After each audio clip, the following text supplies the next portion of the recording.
Service in Grand Rapids has issued a special marine warning for near shore and open waters from St. Joseph to Whitehall, Michigan until 12:45 a.m. Eastern Daylight Time.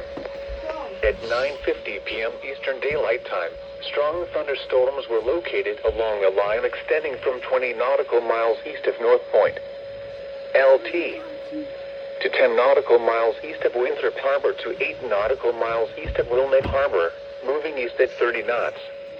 Hazard, wind gusts to 40 knots and small hail. Source, radar. Impact, small craft could be damaged and briefly higher winds and suddenly higher waves. Locations impacted include South Haven Light, St. Joseph Light, White Lake Pierheads, Lorna Lake Channel, Holland Light, the White Lake Pierheads, Muskegon Light, and St. Joseph. Move to safe harbor until hazardous weather passes.